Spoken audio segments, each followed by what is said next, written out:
Cette vidéo est consacrée à l'Andorre. Je t'explique où se trouve Andorre et ce que tu dois savoir d'autre sur le pays. L'Andorre se trouve dans les Pyrénées-Orientales, entre l'Espagne et la France. C'est un tout petit pays d'une superficie d'environ 468 km². Malgré sa taille, il est connu pour ses montagnes.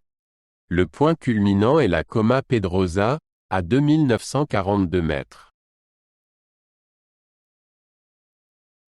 L'Andorre a été fondée au Moyen Âge et est l'une des plus anciennes nations indépendantes d'Europe.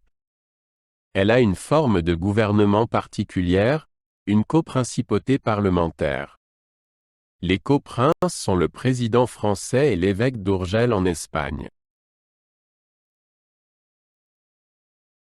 En Andorre, le climat est tempéré et montagnard.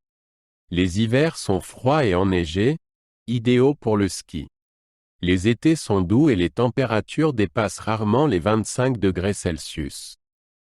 Les précipitations sont assez uniformément réparties tout au long de l'année.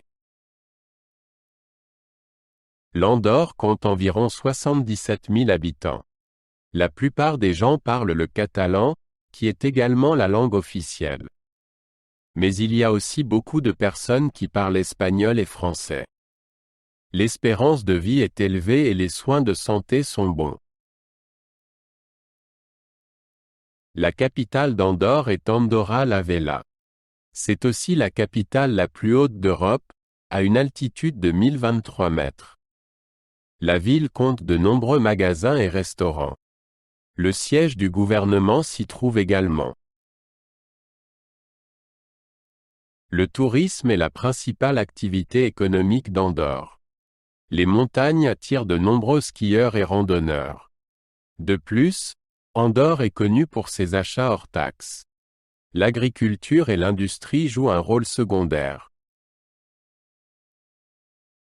L'Andorre est une destination populaire pour les skieurs. Il y a plusieurs grandes stations de ski comme Grand Valira et Val Nord. Ces domaines offrent de nombreuses pistes et sont ouverts de décembre à avril. Le ski est une partie importante de la culture et de l'économie. L'Andorre compte de nombreux bâtiments historiques tels que des églises et des ponts. L'architecture romane est particulièrement remarquable. L'église de San Joan de Caselle, datant du XIIe siècle, en est un exemple. Le pays compte également quelques parcs naturels impressionnants, comme le parc Madriu Perafita Claror. Ce parc est inscrit au patrimoine mondial de l'UNESCO et offre de nombreuses possibilités de randonnée. La flore et la faune y sont très variées et on y trouve de nombreuses espèces d'oiseaux et de fleurs sauvages.